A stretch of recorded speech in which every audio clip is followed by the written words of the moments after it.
Shalom Bapak Ibu yang dikasihi Tuhan dan saudara-saudara yang terkasih dalam Kristus.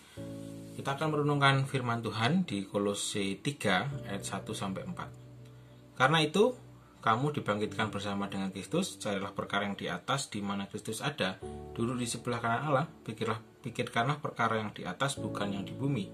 Sebab kamu telah mati dan hidupmu tersembunyi bersama dengan Kristus di dalam Allah. Apabila Kristus yang adalah hidup kita menyatakan diri kelak, kamu pun akan menyatakan diri bersama Dia dalam kemuliaan. Nah, kita mau sama-sama renungkan tentang melihat Allah dan menjawab permasalahan di bumi. Nah, seringkali ayat ini kita tangkap satu sisi, cuma satu sisi sebagian, sehingga ada yang membuat orang Kristen itu skeptis dengan apa yang terjadi di sekitarnya, termasuk politik, sosial, budaya, ekonomi, dan yang lainnya. Itu seringkali kita menjustifikasi bahwa orang yang penting kita cari Tuhan saja, yang penting kita fokus cari Tuhan saja. Satu sisi, sebenarnya satu sisi ada kebenaran yang kurang lengkap, di mana ayat ini sebenarnya tidak hanya menyuruh kita, tidak hanya meminta gereja orang Kristen itu keluar, exit lah dari dunia, bukan seperti itu, karena memang kita dipanggil dan dikirim untuk menjadi terang di dunia, dan bahkan kita dikirim domba di tengah-tengah serigala. Nah, justru di saat-saat seperti ini, ketika terjadi kekacauan, masalah vaksin, masalah yang lainnya, justru anak-anak Tuhan harus hadir, dan inilah waktu yang tepat di mana kita gereja sudah disiapkan di waktu-waktu ini untuk menjadi jawaban, menyatakan kehendak Allah.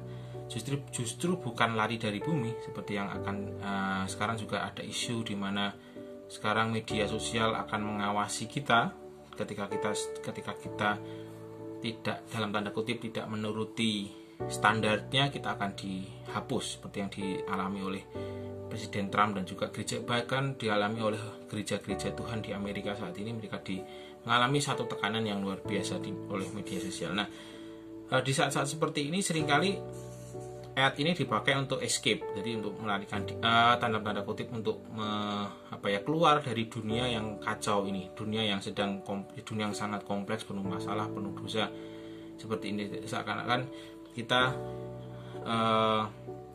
escape untuk dari dunia. Tapi kalau kita renungan kembali, menarik dari kata pikirkan dan cari yang dipakai di sini adalah kata pikirkan itu di bahasa aslinya adalah proneo. Proneo berarti bukan hanya sekedar memikirkan atau merenungkan sambil lalu, tapi di sini kata yang imperatif itu adalah yang dipakai, kata yang dipakai lebih tepatnya itu adalah meletakkan pikiran pada. Nah, itu meletakkan pikiran pada. Dan kemudian juga kata mencari itu seteo itu, kalau seteo juga kata mencari itu bukan mencari sesuatu yang hilang atau mencari sesuatu yang tersembunyi, tapi benar-benar mencari, terus mencari, ada suatu kehausan di sana, mencari, terus mencari, dan selalu mencari. Di sana ada keterikatan, ada ketergantungan di sana. Nah, seteo dan juga proneo itu bukan sekali, jadi bukan sekali mencari, sekali berpikir, tapi terus berpikir, terus mencari, dan meletakkan pikiran pada, meletakkan hati pada. Nah, menarik kalau kita baca perikop yang di atasnya. Nah, yang di atasnya adalah tentang bagaimana kepenuhan dalam Kristus dan kemudian cari yang perkara di atas. Yang menarik di sini adalah bagaimana kita sebagai orang Kristen mempunyai otoritas, mempunyai sebuah kemerdekaan, mempunyai sebuah kekuatan, mempunyai sebuah harapan yang baru, mempunyai sebuah pandangan yang baru ketika kita memfokuskan diri, meletakkan pikiran kita, hati kita pada Kristus, sehingga kemerdekaan yang kita peroleh di dalam Kristus, hikmat yang kita peroleh di dalam Kristus, kemudian kebebasan, atau juga kemudian sesuatu yang membuat kita free di dalam Tuhan, itu justru akan membuat kita mempunyai otoritas untuk menjawab permasalahan yang ada di dunia ini. Jadi ini seperti paradoks. Jadi ketika kita melihat Allah, semakin kita mencari Allah dan semakin kita memikirkan Allah dan memfokuskan diri pada Allah, kita justru mempunyai otoritas untuk memikirkan, dan kita mempunyai kapasitas dan otoritas untuk kita menjawab dan menghadapi dunia yang sedang kacau seperti ini. Justru seperti itu. Jadi ketika kita meletakkan pikiran dan hati kita pada Kristus, disitulah kemerdekaan orang Kristen. Nah, banyak orang Kristen justru satu sisi orang Kristen ada yang orang Kristen yang rohani, dalam satu sisi mereka mencoba untuk escape dari tadi ya satu sisinya. Tapi ada satu sisi banyak orang Kristen sekarang mulai tidak ingin mengandalkan atau keluar, merasa itu tidak rasional, bahkan merasa itu tidak ilmiah. Ada satu sisi mereka cuma belajar politik, mereka cuma belajar sosial, mereka dalam kontekstual, tapi mereka tidak mengakar pada spiritual. Itu juga sesuatu yang ekstrim kanan kiri. Satu sisi tadi ekstrim yang satunya orang hanya berpikir tentang Allah dan tidak mau tahu tentang dunia. Satu sisinya orang skeptis dengan spiritual, orang merasa klise dengan spiritual, dan kemudian hanya dia mengaktualisasi imannya dalam aksi sosial, dalam pemikiran politik, dalam humanisme. Itu terjadi ekstrim kanan kiri. Tapi ketika kita kembali lagi, kita akan menemukan kita bukan ekstrim kanan, bukan ekstrim kiri, tapi ketika kita meletakkan pikiran dan hati kita pada Kristus, kita ada di dalam titik tengah, titik yang Tuhan mau, di mana kita mempunyai perspektif, mempunyai kebenaran Allah, pikiran Kristus, hati Kristus untuk menjawab permasalahan yang kita hadapi.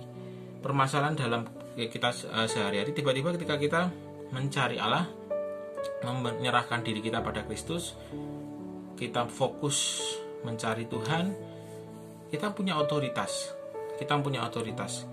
Kita tiba-tiba punya belas kasih, punya kapasitas yang diperlebar, yang tiba-tiba punya hati untuk berdoa untuk bangsa lain, tiba-tiba kita punya kerinduan untuk berdoa untuk bagi bangsa. Nah, disitulah sebenarnya yang kita perlu renungkan sama-sama. Jadi ketika kita berpikir, meletakkan hati pada Kristus, dan kita mencari Kristus, menjadikan Kristus sebagai hal yang paling utama, menjadikan Kristus sebagai pusat kehidupan kita akan menjadi sumber kehidupan bagi dunia ini.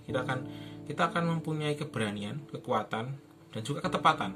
Keberanian, kekuatan, dan ketepatan untuk menghadapi dunia yang sangat sedang kacau dan sangat banyak sekali suara-suara asing, banyak sekali hal-hal yang membingungkan, banyak sekali hal-hal yang membuat kita sendiri takut dan yang lainnya. Tapi ketika kita meletakkan diri pada pikiran dan hati Kristus, kita punya kekuatan, kita mempunyai ketepatan, dan kita mempunyai keberanian untuk kita menghadapi. Justru bukan lari.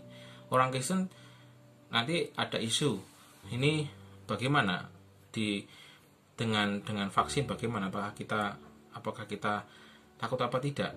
Nah, seharusnya kita harus menghadapi.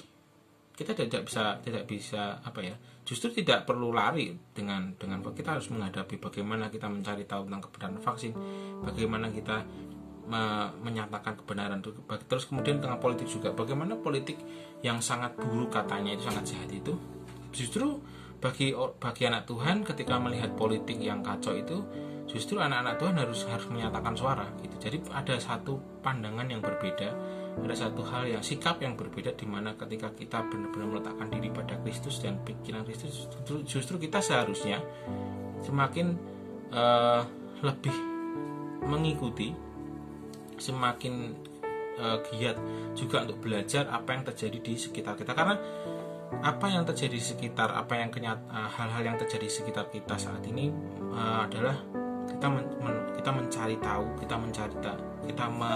semakin mencari, semakin berpikir tentang kehendak Allah dan bagaimana Allah menyatakan kasih-Nya, melihat keindahan Allah di atas realitas dunia yang kelihatannya tidak baik. Itu yang terjadi ketika kita meletakkan pikiran dan hati kita pada Kristus. Kita tidak perlu khawatir dengan dunia yang jahat ini.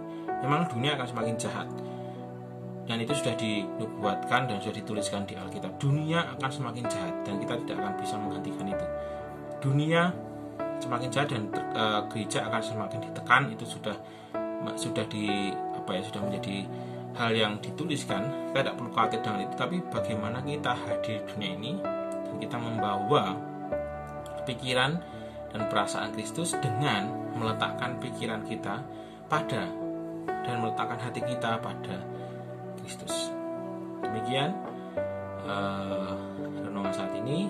Kiranya Tuhan menyertai kita di tengah-tengah kondisi yang tidak baik, kurang baik ini. Bagaimana kita menjadi bukan hanya takut, khawatir, tapi bahkan justru kita menjadi jawaban yang memberikan jawaban bagi banyak orang yang saat ini sedang ketakutan, sedang kebingungan.